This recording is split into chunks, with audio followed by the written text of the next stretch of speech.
Wait லாஸ்க்கு ஒரு முறை இப்படி செஞ்சு சாப்பிட்டு பாருங்க. தேங்காய் பாலோட ரொம்ப க்ரீமியான இந்த பாசி பயிறு கிரேவி அவ்வளோ ருசியாக இருக்கும்.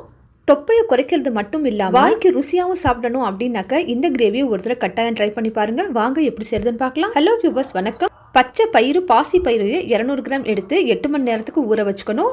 குக்கரில் 2 டேபிள் ஸ்பூன் ஆயில், ஜீரகம் 1/2 டீஸ்பூன், பூண்டு 10 பல் சின்ன சின்னதாக நறுக்குனது, பல்லாரி வெங்காயம் மீடியம் சைஸ் சின்ன சின்னதாக கட் பண்ணது, இஞ்சி ஒரு சின்ன துண்டு சேர்த்து வதக்கணும். இது வதங்கிட்டே இருக்கும்போது மீடியம் சைஸ் தக்காளி 1 எடுத்து இதை நல்லா ஃபைன் பேஸ்ட்டாக அரைச்சி வச்சுக்கணும்.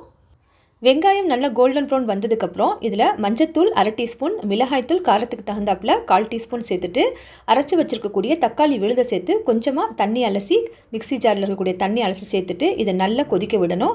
இது கொதிக்க ஆரம்பித்து ஒரு 40 செகண்டுக்கு அப்புறம் 2 டேபிள் ஸ்பூன் பச்சை மல்லி தூள் சேர்த்துக்கணும். பச்சை மல்லி தூள் சேர்த்துட்டு ஒரு 30 செகண்ட் அளவுக்கு நல்லா இது பச்சை வாசம் போகிற அளவுக்கு வேக விட்டதுக்கப்புறம் ஊற வச்சிருக்க பாசி பயிறு சேர்த்து தேவையான அளவுக்கு தண்ணி ஊற்றி உப்பு சேர்த்து இதை நல்லா கம்ப்ளீட்டாக மேஷ் ஆகிற அளவுக்கு வேக வச்சுக்கணும்.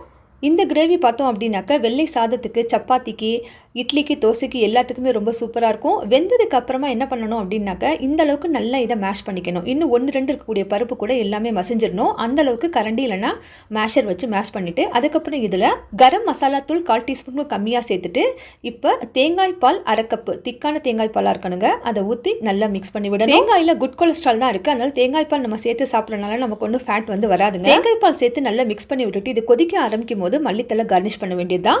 தொப்பையை குறைக்கணும் அப்படின்னாக்க இந்த கிரீன் மூங் தால்னு சொல்லக்கூடிய இந்த பச்சை பயிறு ரொம்பவுமே நல்லது. இதை வாரத்துக்கு ஒரு தடவை இது போல செஞ்சு சாப்பிட்றதுனால நம்ம தொப்பை சீக்கிரமாக குறையும். சாப்பிட்டு பார்த்துட்டு சொல்லுங்க.